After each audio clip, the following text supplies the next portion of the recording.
Welcome to the Healing Journey with your host, Dr. Kate Oland. Join us for another episode where we create a safe space to engage in a vulnerable discussion that pertains to all aspects of healing. And now your host, Dr. Kate Oland.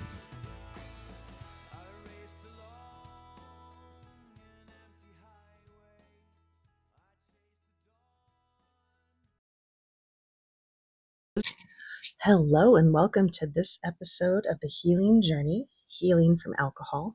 And for those of you joining me on YouTube, you can get a glimpse of the beautiful backdrop.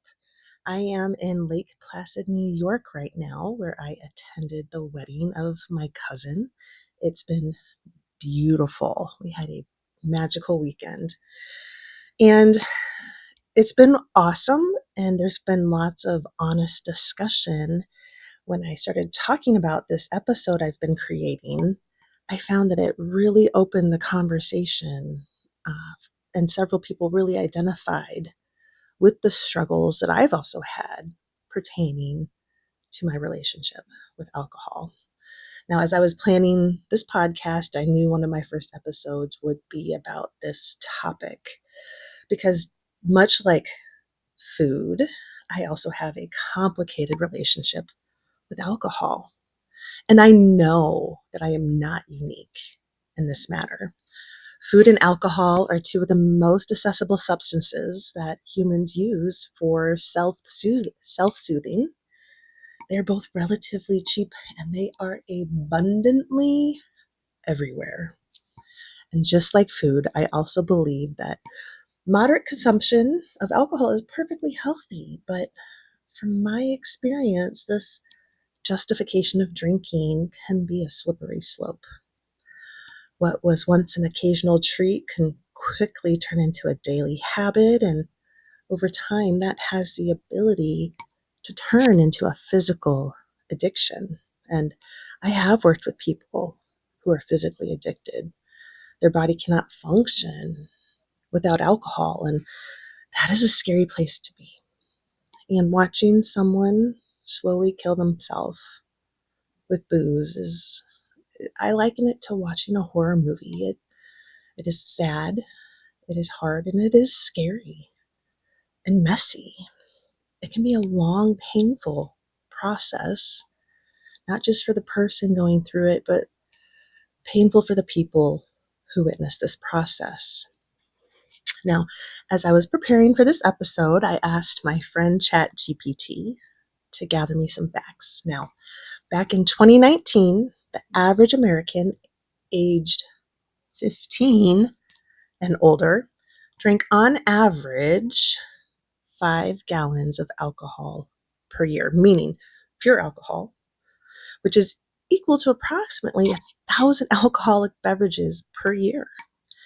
Now, more recently, the average consumption is more like 2.5 gallons per year. It has halved. And I'm not horribly surprised that this number is on the decline, especially as the science is coming out showing us how bad alcohol is for us, with links to Alzheimer's, dementia, brain health, and cancer.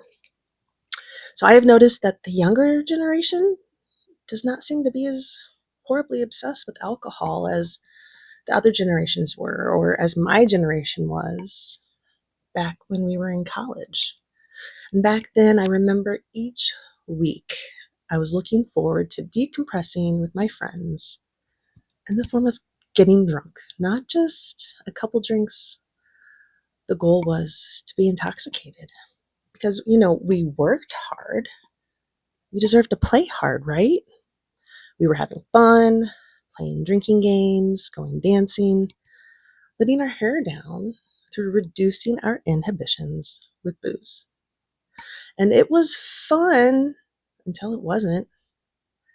And I do know that I am very lucky. I was surrounded by really good people. We always looked out for each other, and nothing tragic happened to me when I was out of my mind. And when I say out of my mind, I mean blackout drunk, which I don't know how many times that happened, more times than I can count.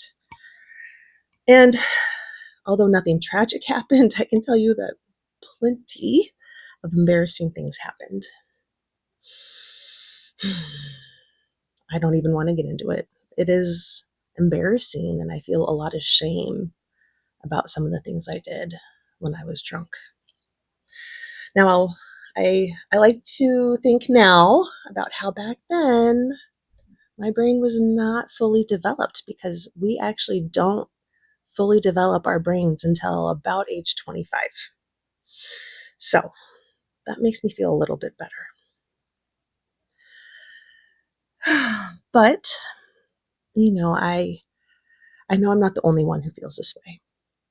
And I'm hoping that by openly discussing some of my shame, it might help you to heal yours. Because you're not alone.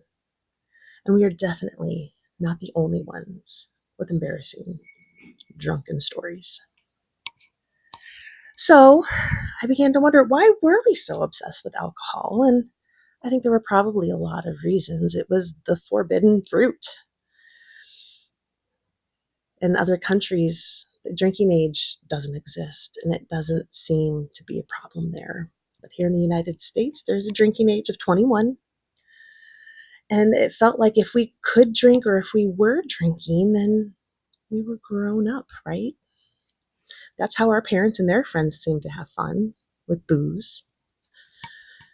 And it felt good to lower those inhibitions.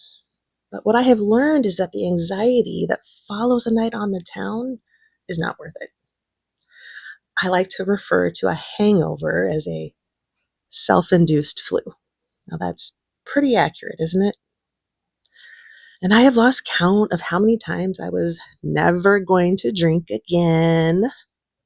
Does that sound familiar? I suspect that it does, because in the last year, 2.2 million Americans have sought out treatment for alcohol use disorder. I don't think I can throw a stone without hitting someone who knows someone who has struggled with their relationship with alcohol. Now, back during the COVID days, I clearly remember opening a bottle of wine to help me cope with that daily task force meeting. And I would tell myself, okay, just one glass to take the edge off. But before I knew it, that entire bottle would be gone. I started ordering wine by the case. It seemed like a good idea at the time. I didn't have to go to the store. I could be socially distant. It was cheaper this way. It came directly to my house. But after packing on about 20 pounds, I realized that alcohol was starting to control my life. I didn't want to leave the home because I didn't want to have to worry about drinking and driving. So at least I had that boundary for myself. But still, it was not a healthy time for me, and I know I'm not the only one. But let me tell you, changing my relationship with alcohol also had some impacts on some of the relationships in my life. It was hard on them, and it took its toll on some friendships. I had to learn to not take it personally, and I have also had to learn how to instill boundaries. And actually, I think the deeper lesson I learned was that I can't take it personally when another person feels negatively about the decisions that I make about my life and my health. Often their opinions aren't about me, but maybe a reflection of themselves.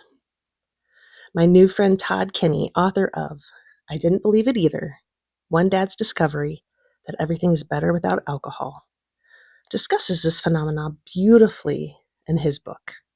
You will get a chance to hear my conversation with him in just a few minutes. But I can't leave this topic of not taking things personally without also mentioning one of my all-time favorite books, The Four Agreements by Don Miguel Ruiz. It was a simple yet life-changing book for me, recommended by my teacher, my mentor, and my friend in fascia, John Barnes. Now, the agreements discussed are as followed. Number 1, be impeccable with your words. This is the the agreement that I have to work the hardest at myself. Number 2, do not make assumptions. Number 3, always do your best. And the 4th, which I want to discuss a little bit right now, is do not take anything personally. Now, this agreement encourages individuals to recognize that the actions and words of others are more often simply a reflection of their own reality and not necessarily a comment on the recipient. Now, this sounds simple, but upon reflecting on this, I find it quite true. But this can be a difficult concept to embody in this day and age when we are bombarded with social influence.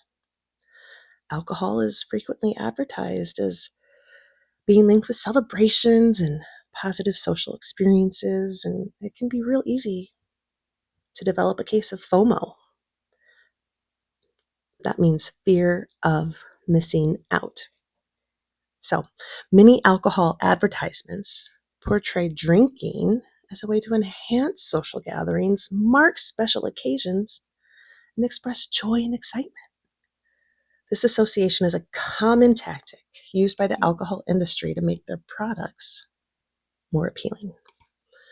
So back in 2022, I went to my first meeting, Alcoholics Anonymous, and full disclosure, that's actually the only meeting I have ever attended. But like many of you, I don't think I was a full-blown alcoholic, but over the years, there have definitely been times when I wrestled with my relationship with alcohol. And when I went to that meeting, I was inspired to find ways to enjoy life without booze.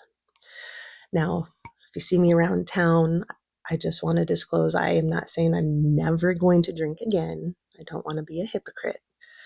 But I can tell you, I think that after a long, winding road of healing my relationship with alcohol, taking some breaks, reintegrating it back into life, I have found what I consider to be a healthy balance in drinking. I can enjoy a few beverages on special occasions as opposed to that daily habit. And for me right now, that's working. But our friend Todd's going to talk about how drinking like a quote normal person wasn't in the cards for him. And I think that's a really brave statement. And it took a lot of work. And I do find his story inspirational. I'm excited to share that conversation with you in just a moment. But first, I want to mention our sponsor, Thrive Everywhere. Now, Thrive Everywhere is my product along with my business partner, Doug Havlin. And we are looking to try to help improve the healthcare experience for both clients and clinicians. Our online platform offers education for all people to learn how to better navigate the healthcare system as well as their health insurance. We offer information about health insurance alternatives called Impact Health Share, which is a good option for people who don't have pre-existing conditions. And we offer education for healthcare providers who are thinking about taking the leap into private practice to be able to take control over their practice without corporate influence. If this sounds interesting to you, I encourage you to look for us sometime in the beginning of 2026 at thriveeverywhere.com. Happy healing. Today on the healing journey, we're joined by someone whose story has already touched the lives of many. Todd Kinney, author of I Didn't Believe It Either, One Dad's Discovery That Everything is Better Without Alcohol. Todd's book is heartfelt, honest, and deeply relatable. It's an account of what happened when he stepped away from alcohol and began rebuilding his life with clarity, intention, and purpose. His journey isn't just about sobriety, it's about becoming a more present father, a more grounded human, and discovering a version of himself he never realized was possible. We'll explore what led Todd to make this change, what surprised him, challenged him, and what he hopes others might take away from this experience. Whether you're sober curious, walking through your own healing, or simply open to stories of transformation, this conversation is for you. Todd, thanks so much for being here. Thanks for having me, Kate. It's good to talk to you. Yeah, it's good to talk with you. Just to catch our listeners up just a little bit. Todd and I don't know each other personally. This is the first time we're speaking to each other, but we have a personal connection. I actually went to undergrad and grad school with Todd's little sister. I think the littlest Yes. sister, Yeah. Michaela. Yeah. And I think it was this past summer, she made a post on social media about the book you wrote, and it caught my attention because I'd been wondering some things about my own choices and my own healing journey. And I reached out to her. After she made the post, I reached out to her, and she got me your link. I read the book, and I mean, Todd, you're so open in the book, and I just really wanted to get the chance to talk to you about it. So I'm glad we're doing this. I am too. And I'm excited to talk to you. And I like being open about this stuff because it's been such a positive, transformative change for me that it's easy for me to share the all the details about it. And I love talking about this. I'm that's the kind of enthusiasm I'm looking for. And I think I saw you make a post, was it yesterday that it was the 2 year anniversary? Yes, it was no, it was 2 days ago, I think. It was Mm. December 7th. Yeah, 2 years since the book came out, which is hard to believe. It doesn't seem like it's been 2 years since it came out. But it was I always get reflective around milestones like that, and I just like to think back on where it started, where it went, how I got here. And so it's crazy to think that it's been 2 years since that came out. I mean, if you would have told me 6 years ago, 7 years ago that I would quit drinking and to write a book about it, I would have bet you a lot of money that neither of those things were going to happen. I think it's pretty awesome. I do. I think it's awesome. I think you're an inspiration. And so, let's back up just a little bit because, I read your book earlier this year. So I have a little insight into your journey, but I want to start at the beginning. Can you tell us a little bit about what your life looked like before you started to question some of these personal habits? Yeah, so my life looked probably pretty normal on the outside before I started genuinely questioning my drinking. It's kind of interesting. Looking back, from day one, I had certain things in my mind that I knew that my drinking um, wasn't like some people's, and that there were probably problems with that. But those were just small little things that I did not dive into, and I didn't go any deeper on until like 2013 was the first time I started like genuinely evaluating my relationship with alcohol. So I Mm. mean, up to that point, I was I didn't drink every day. I was mainly a weekend drinker and a social event drinker. But I really liked my drinking time on the Mhm. weekends and during social events. Um, and I'd say the things that sort of marked my drinking that were problems or different from other people is I would more often than I liked, I would get drunker than I wanted to or that I was planning on. Yeah. More often than I liked, I would be the drunkest person in the room. And another thing that marked it was I was constantly thinking about drinking when I either Mhm. when I was drinking and even when I wasn't. I was thinking about the next time I would be drinking. I was planning on like, okay, what kind of drinking night is that going to be able to be? Do I have to get up early the next morning? Do I have to worry about my kids? Do I have a ride home? All of the things that go into like basically how much can I drink on this Friday night or this Thursday night or this Saturday night. And it was constantly on my mind. And then when I was drinking, what was on my mind was, keeping things under control. Like, don't drink too much. Like, do you really need another drink? It's 11:30 at night and you've had, 10 already. Do you really need another one? Um, is I'm at this party and I'm wondering in my head, like, am I drunker than everyone else? Do people Mm. know that I've had more drinks than everyone else? My drink would get halfway gone and I'd already be thinking about where's my next one going to come from. And if it did Mhm. get all the way gone and I didn't have a next one, I mean, it was like a mild panic attack. And I became very focused on, I got to get that next drink.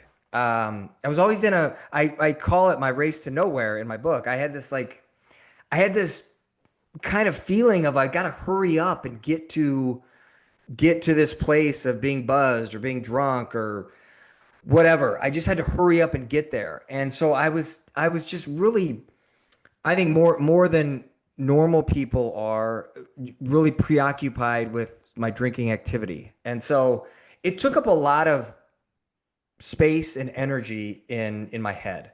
And then you tack on the whole physically recovering from drinking and being hungover and how you lose a half a day or even longer, after a night of drinking.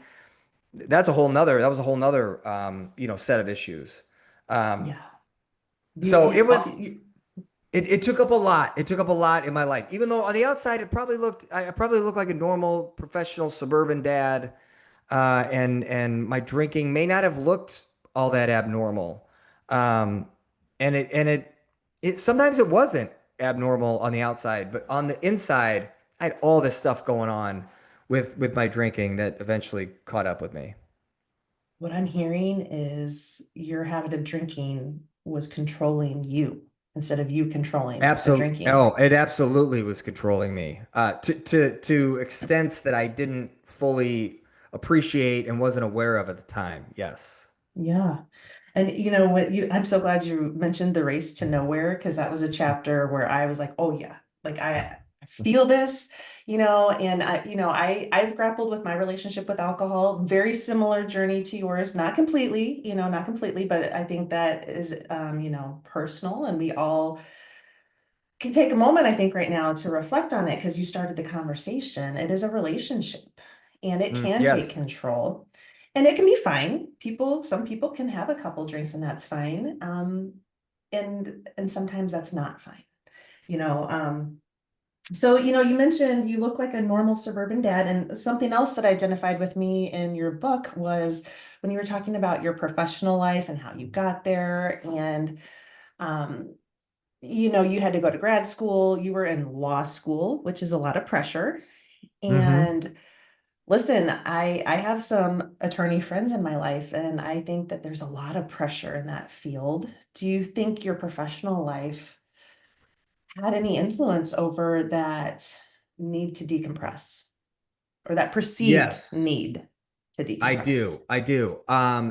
There's a couple things there. One, our profession, and I think a lot of professions are like this, and I think it's changing, but definitely when I was Mhm. in law school, is a very, work hard, play hard, type of profession, and in a lot of circles, working really hard is celebrated and it's worn as a badge of honor, and that's fine if that's what you want to do, but that also has effects and um, it creates other things that you need to deal with. And so I remember when I went to law school, I thought I imagined it just as it being a slightly more serious version of college. I thought I just thought it was going to be, I thought it was going to be less partying, more studying, and just a more sort of grown up version of college. And it wasn't necessary. It wasn't really like that. It was more studying for sure, but the drinking was every bit as prevalent in law school, if not more so. And I remember one of the first weekends I was there, there was a party at a bar, and it was an open bar, and it was sponsored by the Student Bar Association. And I Mhm. thought, oh my God, this is awesome. Like, not only is drinking encouraged, but it's celebrated, and there's an open bar. And so I quickly realized Yeah, from a drinking standpoint, law school is going to be no different from college. Mhm. That I will say that that is the one place where I think I started coping with stuff by drinking, just because law school is stressful and it's I didn't have great coping skills at that time, and I didn't know much else other than drinking. And so it sort of reinforces itself. You have a long week, you study really hard. Friday night comes and you're ready to blow off some steam. And so you do that by drinking. And then you wake up the next morning and you feel terrible. And then you get over that and you do it again. And Mm. it's like, rinse and repeat. And you don't know any different. And I mean, I literally thought that's just, it's kind of what you do, especially in the legal field. Mhm. Um, and when I got into private practice, it wasn't much different. It was still very much, work hard, play hard. And like I said, I think that's changing, which is good. But for the long time, I liked that about my profession because it Right. sort of gave me license to drink more than I should, and I could use that to justify it. But our one thing I realized when I sat down to write the book that I had never realized before was, for me, drinking, a part of drinking was, I think, letting go. I like to control things. I like to have control over things in my life, which of course is futile, but Mhm. it's taken me a long time to realize that. And Yeah. so, when you're doing a job like the one I have, and a lot of lawyers have this type of job, but you're constantly dealing with problems and you're trying to fix them and you're trying to fix things for your clients and make them better. And that can feel like a lot of pressure sometimes. And you have clients that are in high stakes situations that they're counting on you to fix for them or do well for them. And so everything that comes across my desk, or everything that came across my desk as a lawyer, was something that had gone wrong. Like, some point, it had hit the fan, something had gone wrong. And so I tend to approach life as, okay, what can go wrong with this situation and how do we prepare for it? And that Mhm. can be very exhausting and not always Yes. very helpful. And so for me, drinking sort of became a way of just letting go of that and like forgetting about that, like stop worrying about what could go wrong, stop worrying about how to prepare for it, just let it go for 3 hours. Mhm. Let And it that go. felt good. And Yeah. that was the way I coped with it and let it go, was through drinking. Yeah.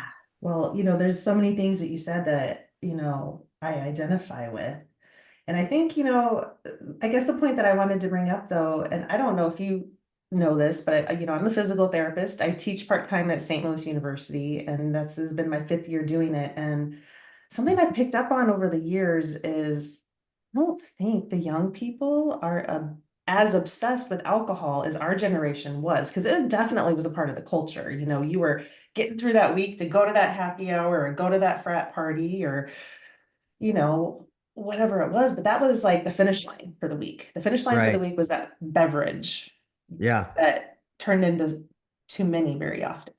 Yeah. Yeah. Yeah. I think you're right about younger people. That's certainly what the statistics say. Yeah. And I think that's a good thing. I think it is too. And I've kind of likened it to cigarettes. So not my parents, but their parents were certainly in that generation of smokers where everybody smoked until we learned how terrible it was for us. And I'm wondering if we're entering that phase now. Not only is drinking bad for your brain, bad for your sleep, bad for your mental health, bad for your physical health, because now we are getting information about how, the excessive drinking can contribute to cancer as Hmm. well as GI issues and physical dependence. It's if you become physically dependent on alcohol, that is a major problem. And I've seen it and I have lost a few people to that condition, and it is not pretty. It is not pretty for the person experiencing it, and it's real painful for the people standing by. Yeah. I mean, it's one of the most addictive substances on this planet. Mhm. And it's one of the worst things you can put into your body on a regular basis in terms of just general health. And I never, I mean, I knew alcohol was not great for you when I was drinking, and I've always been a fairly health conscious person. But I did not let that had no effect on. Never once was I. I think I'm gonna not drink tonight because it will be better for my health. I Right. never thought that. I never did that. But I'll tell you what. Once you learn some of the things that you just mentioned, Mhm. it's impossible to unlearn them. Mhm. And you really start to, and once you learn some things about how alcohol operates in your body and Mhm. what it does to your organs and how it operates in your brain, it's impossible to think of alcohol in the same way. And I think to your point about cigarettes, if you tried to bring alcohol to the market today as a brand new product and you explained like these are the benefits and these are the drawbacks. You would never be able to bring that product to market today.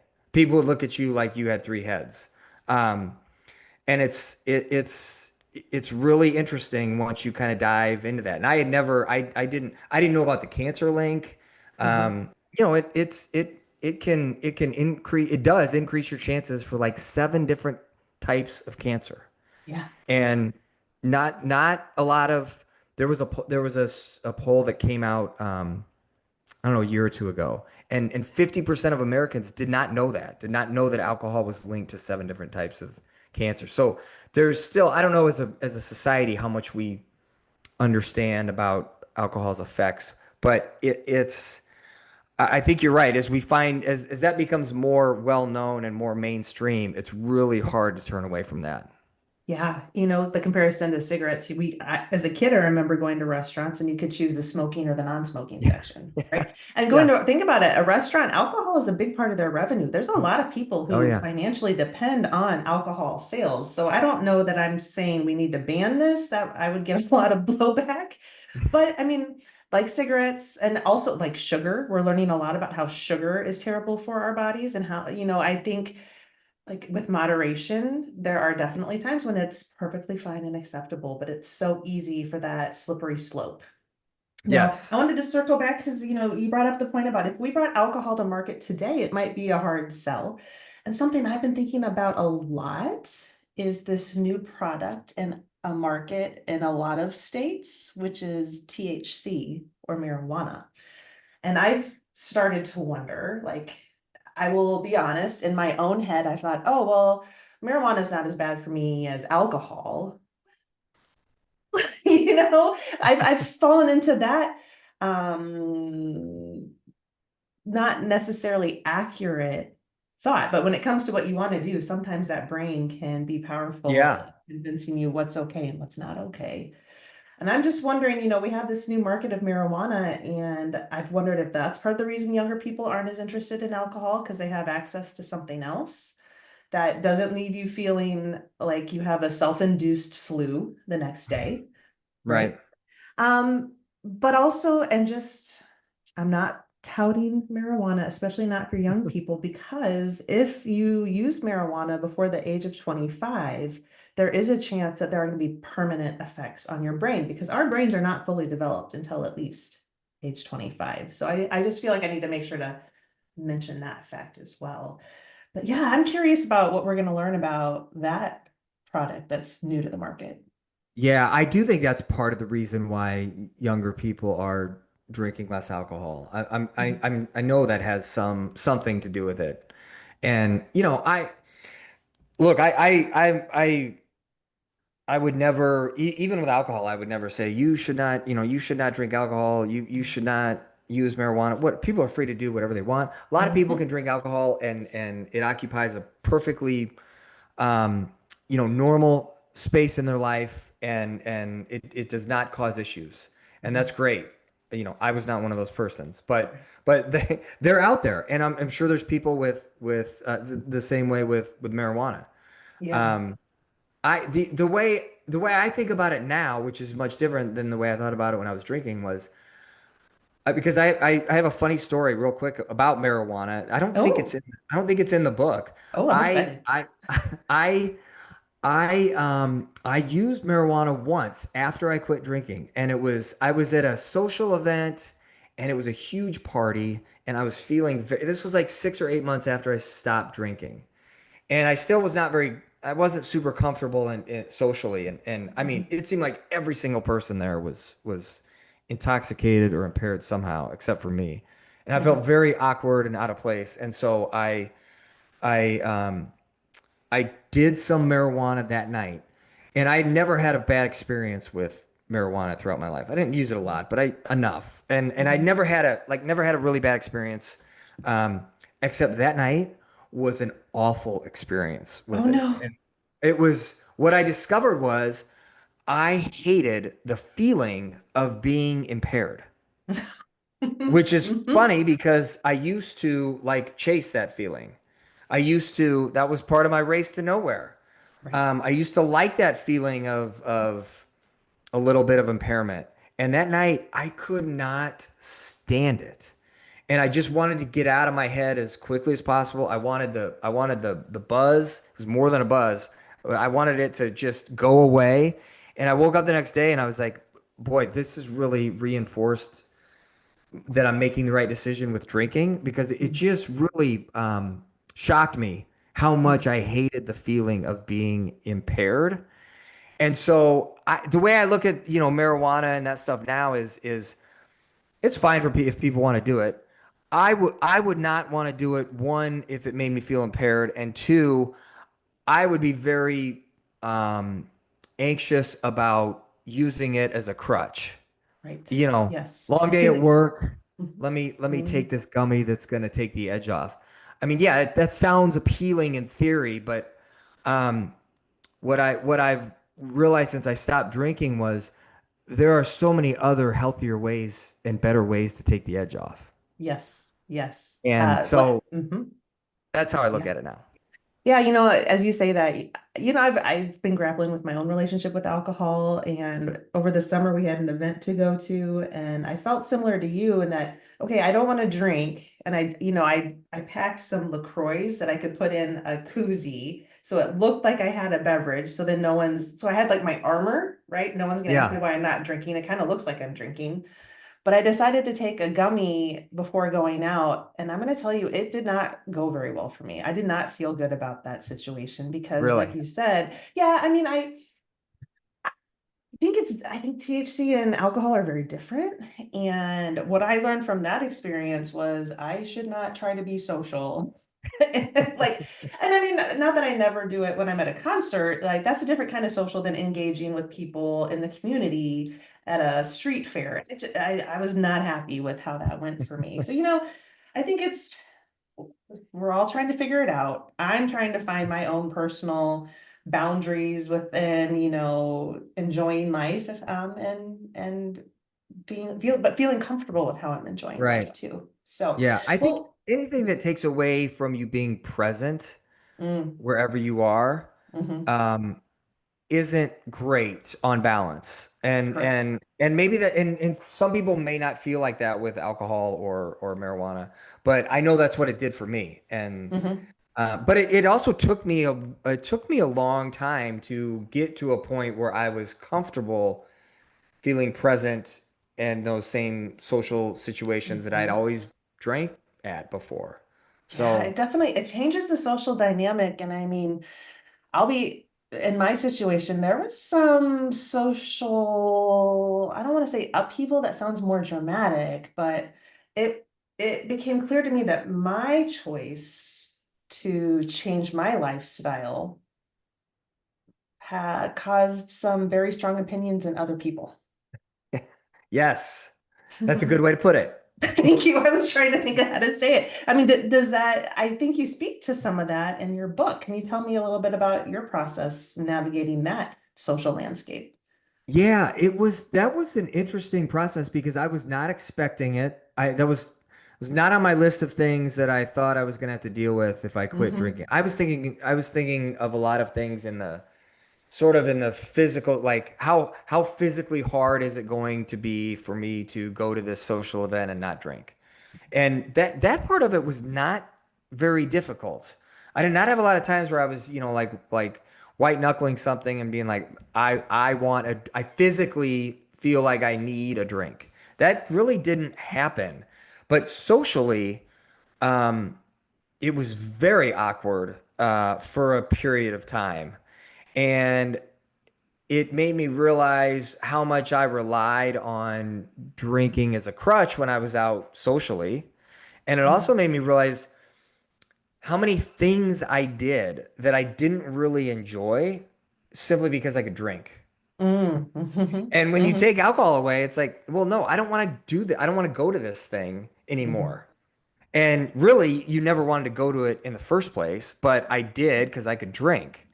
Um, but yes, it causes also it's when you quit drinking, it's kind of like when the subject of someone dying gets brought up, and some people just don't know what to say to people when they find out that a loved one has died or they find out that there's been a cancer diagnosis or something. Some people can get really weird about that, and perfectly nice people sometimes just don't know what to say.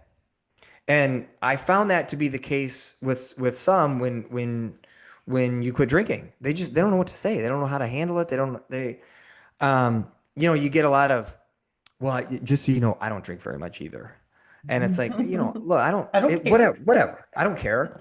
Yep. Um so it is weird socially, and and that's part of the reason why I wanted to write the book, because I wanted to change the conversation a little bit about quitting drinking. There's all this baggage that comes with it in our society. Like, well, you must have had a really bad problem. Mm. You must have, woken up and taken a swig from the vodka bottle by your bedside table every day. It doesn't have to be like that for people to want to quit drinking. Sometimes quitting drinking is just a decision to improve your life. Like, that's Mhm. it. That's what it Mhm. comes down to. What I But found it's was some people just found offense to my choice to not drink. Like Yes. I was judging, like almost like they thought I was judging them for drinking when I Yes. wasn't. And Right. that is really tricky. And I can see where that might bring up uncomfortable emotions in that other person. And I think when for all of us, when we have uncomfortable emotions, maybe we're not our best selves. And Yes. so it can get tricky and dicey, but man, yeah, your book, oh, I think you did a great job of starting the conversation that can be much more comfortable for people. So even to our listeners, even if you're not questioning your choices, we all know someone who might need to make some different choices. And I feel like reading this book gives you insight and some useful tools about how to make it so that conversation isn't hard anymore. Yes. I'd love to see that. I'd love to see this conversation happen more often. And that's Mhm. part of the reason why I like speaking out on it so much. Because, there was a time where, snide remarks Mhm. and things, comments like, oh, well, boy, I bet you're really fun now. Stuff like that would bother me and would eat at me. But what I'd remind myself is there was a time where I would have made a remark like that. Mhm. I wouldn't have known any better. And I would have made it because me hearing about someone else quitting drinking would stir stuff up in me, because I knew deep down I had issues with my own drinking, and Mhm. it would stir stuff up in me that I didn't like, and it would make me uncomfortable. And so I'd make a comment like that. And Mhm. so, I remind myself of that a lot. And those comments don't bother me anymore, but they did for a while. Yeah. Um, and yeah, we just don't. Some people don't know any better, and so it's usually a reflection of whatever's going on with them and their drinking, than it is on you. But I would like us to see us frame the conversation differently, and I think that's happening. I mean, just Mhm. in the 6 years since I've quit, um, the conversation has changed a lot, Yeah. which is Yeah. good. Yeah. I think it's so good. And it's funny earlier you're mentioning like the need for control. And I mean, the need to control sometimes triggers that need to feel out of control. Hmm. And I think we're learning about that. And I think the more we learn, the better. off we're gonna be. So Todd, I'm wondering, when I picked up your book, I still had a lot of questions for myself. At that point, I read it over this past summer, and I'd really been grappling with my alcohol journey, probably not long after COVID, whatever that means. Like, well, I don't know, after we were Yeah. getting over the trauma of COVID, Yeah. that's when I started going, "Ooh, I think I've made some really unhealthy habits." So this past summer I'd gone through probably the changing of the daily behavior, but still I had some, I don't know, I still had a lot going on in my head that I wanted to organize. And I picked up your book and you caught me at the very beginning. Would you be willing to read for a little excerpt from that chapter 1 for our audience? Sure. Okay, great. All right. So, chapter 1 is called Checking the Tires. Mhm. From the moment I opened my eyes that morning, I knew I was going to puke at some point that day. I just didn't know when. My mouth was pasty and dry, my head throbbed every time I blinked, and my stomach felt like even the slightest smell could induce dry heaves. I felt like death. It was the winter of 2010, and we were living in my parents' basement.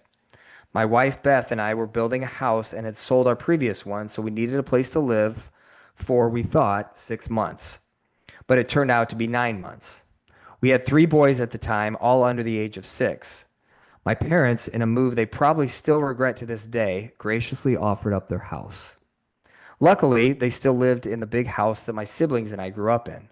The basement had 3 bedrooms, 2 bathrooms, and plenty of living space.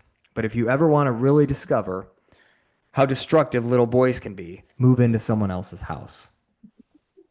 Beth and I had gone out the night before, nothing spectacular, just a night out with friends at dinner and then a bar afterward.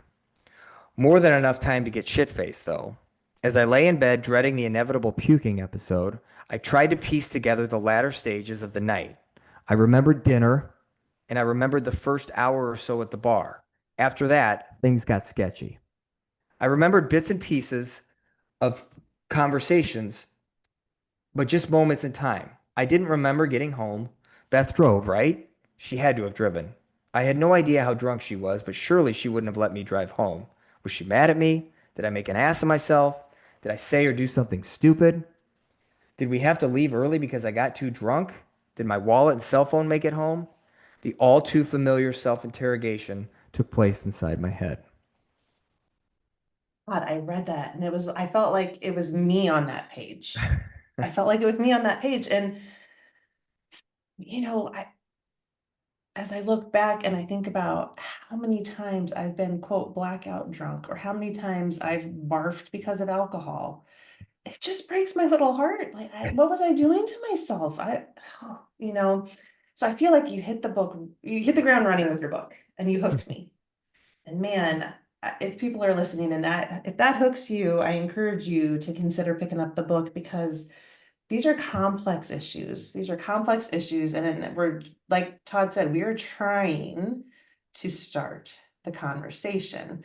So, Todd, we talked a lot about so far, we've talked about how it was hard at first. How are things going for you with your sobriety journey now? Yeah, so I mean, it's funny. I so in October I celebrated 6 years, and I always get reflective around those times. Mhm. My sobriety anniversary is more important to me now than my birthday. I just Yeah. love that. I just love that day because it signifies, the best decision I've ever made for myself. So I love celebrating that day.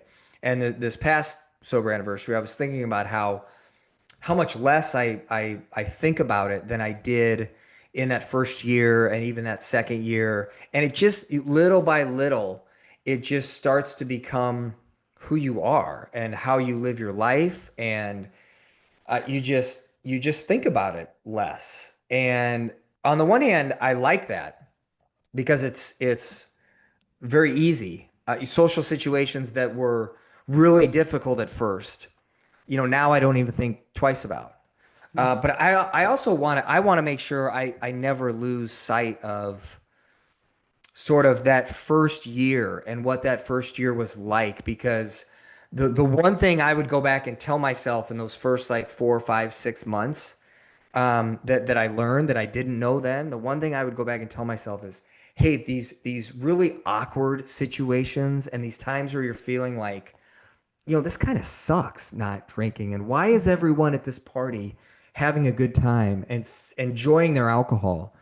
And I'm here with this club soda or whatever. Mhm. This isn't fair, all those feelings. What I would go back and tell myself is those don't last. Like those go away. It feels like they're gonna last forever. And you're kind of like, man, what did I sign up for here? Um, but they don't last. They go away. And they're replaced by, at least in my case, they were replaced by more and more moments of just overwhelming gratitude for the decision to quit drinking and the way my life has changed and the things I like about it. It's just those moments where you're like wondering if this was the right decision get less frequent, and the moments of holy crap, this was absolutely the right decision get more frequent. And so it, it's it it's not always easy at first, but doing something that fundamentally changes your life for the better is never going to be easy. Otherwise, it wouldn't fundamentally change your life for the better, because that's not how it works. Right. Yeah. So, throughout this conversation, I've heard some real similar themes from some other conversations I've had about healing. And, it sounds like first you had to let it go. You had to Mhm. surrender. You had to Yes, surrender totally. a part of who you thought you were at that time. Yes, I thought I was Mm. giving up. I mean, I thought I was giving up my manhood. I didn't Mhm. know who like Todd was if he didn't drink. That was very scary. And Yeah. so you're right. It's a complete surrender. And I fought that for a long, long, long time, just because the whole idea of giving up drinking was so overwhelming and scary. But Yeah. once I stopped fighting that and admitted to myself that I was never going to drink like the way I wanted to.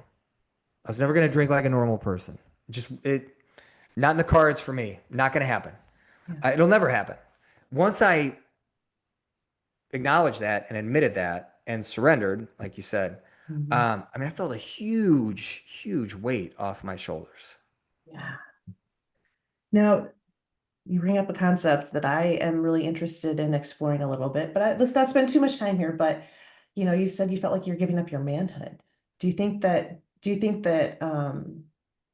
drinking has a correlation with being, quote, manly? Yeah, I mean, it did for me. It was sort of like I I had thoughts of what kind of guy doesn't drink. There was a time where I would make fun of guys who didn't drink. Like, oh my God, Mhm. how boring is their life? How terrible is their life? Can you imagine? Um, yeah, I it felt to me like I identified with my drinking a lot, and I liked the idea of me being one of those persons who you could call up, say, let's go get a drink, and you bond over that. And, that's where the connection happens, and that's where the memories are made. And that what's really ironic about that is none of that is true. I was Mhm. convinced it was, but the bonding and the connection happens between you and that other person. It doesn't have Right. anything to do with and the alcohol actually inhibits that. Right. Um, I remember very early on being in social situations. I'd be at a bar and I'd see a group of people. I'd see two guys who had been there for a while, and Mhm. I'd see them interacting with each other, and I was like, "That's me. That's me when I'm drunk." Mhm. And those two are not connecting. They're not strengthening their bond right now. All they're doing is telling the same stories over and over again. They're being really loud, and they keep repeating themselves. And I've had so many experiences with friends since I quit drinking that illustrated for me like it's not the drinking. If it's the drinking, it's not a true connection, bond, friendship, whatever. It's not the drinking. It's your relationship. It's the experience. It's the time. It's all of those things, and it has nothing to do with the drinking. But But I do think that it in general, and this is a very blanket statement that I don't want it to overassume, but I think I don't know, I do think that there is that connection to male bonding, and I think it's an easy way to be comfortable. I think doing that male bonding is through alcohol, and Sure. there's Yeah. and as I was sitting back and I'm thinking about it, I think just very generally speaking. I see a lot of females finding other ways to bond, whether it's coffee, book groups, I would say. I know some men are in book groups too, but I've heard more women being in book groups than men. I think, so I didn't plan to speak to this in this interview, but it just kind of naturally came up that I can see where as a man, it might be a little easier to reach out to buddies to go out drinking, than it is Yeah. for some other things. It's just a natural way to try to create a social situation, which I would say one of the thoughts I've had over the years, these past few years, is man, it seems like every event revolves around alcohol. Yes. Yeah. Yeah. And once you see that, it's hard to unsee. Yes. Yeah. I never thought about that when I was drinking. Hmm. And it's funny, as soon as you decide to give it up, all of a sudden, like alcohol is everywhere you turn. Hmm. It's like Hmm. no Yep. matter where you go, it's everywhere in your face. Yeah. Um, and yeah, it most events do revolve around drinking. It's a testament to the power of the billion-dollar marketing machine Hmm. that the alcohol industry it may I don't know a lot about marketing, but it would seem to me it's got to be up there as possibly one of the most effective marketing campaigns ever Yeah. because we have become accustomed to and expect alcohol at every part of life. Good times, Hmm. bad times, happy Hmm. times, sad times. I mean, if you think about the gamut of events that alcohol is usually present, it doesn't matter. It doesn't matter if it's old people, young people. It doesn't matter if kids are there. It doesn't matter if it's a happy occasion or a sad occasion. It's just sort of expected that alcohol will be part of it. And Right. it's yeah, it's a it we're bombarded with those messages from as early on as we can absorb them. And it's crazy, but I until I'd say probably maybe 8 months before I quit, like I didn't even this is so crazy to say out loud, but it's true. I didn't even I didn't even think of quitting as something you could just decide to do on your own.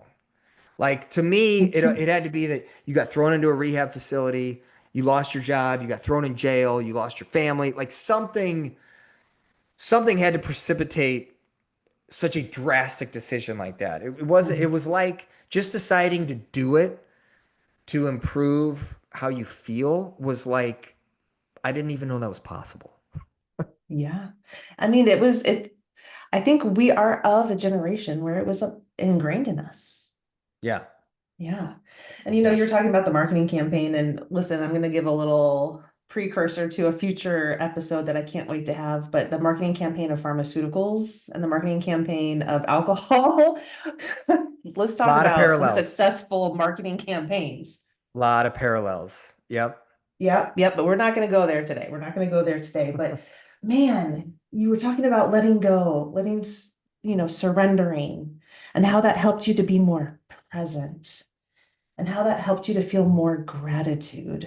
And these are all concepts of healing, whether it's healing from alcohol, healing from a relationship, I think these are all principles that help us to get through those hard times. If you can you don't even have to master. If you can become aware of the fact of what it means, if you can be aware of what it means to be present, to be truly grateful, those are going to be little things, little snippets, little dopamine hits to the brain that can help you get through those challenging times.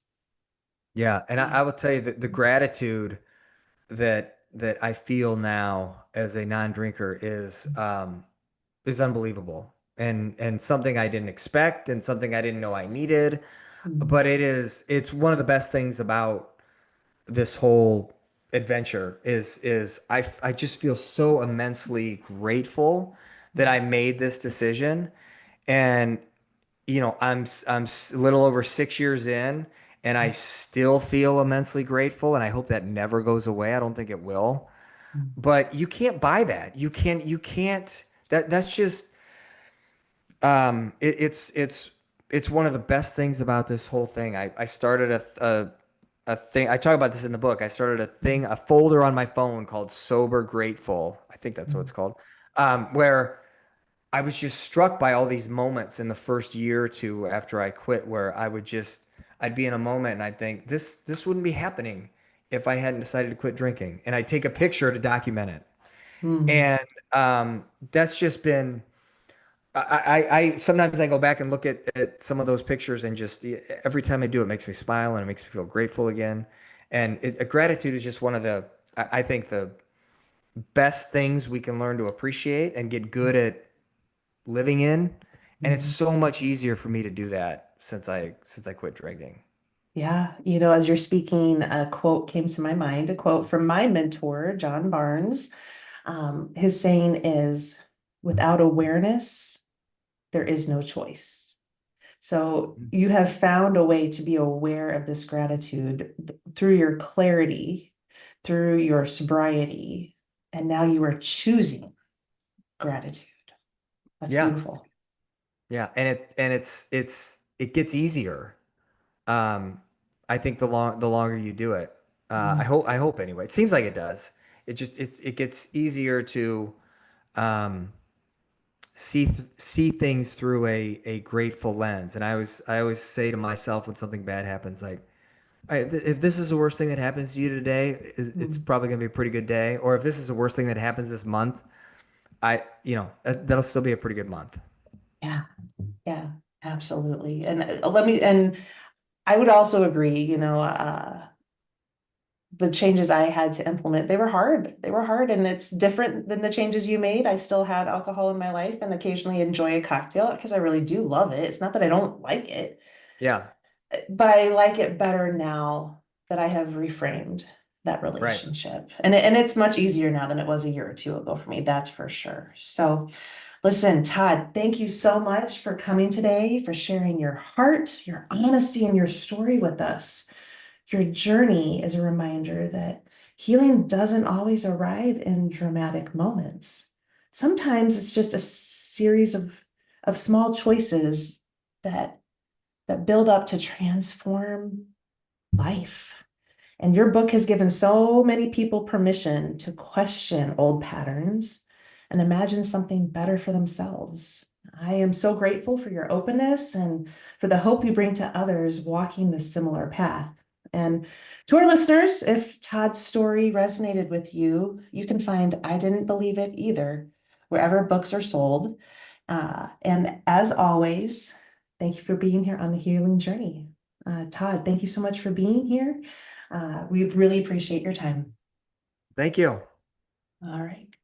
Remember, healing is possible, change is possible, and you are never alone. So, as I close out this episode, I want to leave you with a little gift. A few weeks ago, I had the opportunity to sit down with Fred LeBlanc of the band Cowboy Mouth. In that conversation, we talked about how many of their songs have found a permanent place on my own healing playlist. But interestingly, one of the songs that has meant the most to me just didn't come up during that interview. That song is Easy. Now, it quietly has carried me through some of the most vulnerable moments of my healing from alcohol. I especially connect with that final verse when Fred sings, "If I sound above it, I can't sit in judgment, because I'm not sure where I'd be sitting." That line has always reminded me of the humility, grace, and compassion that true healing asks of us. So, with Fred's permission, we're going to close out today's episode with that song. I hope it meets you exactly where you are. Easy by Cowboy Mouth. Take it away, boys.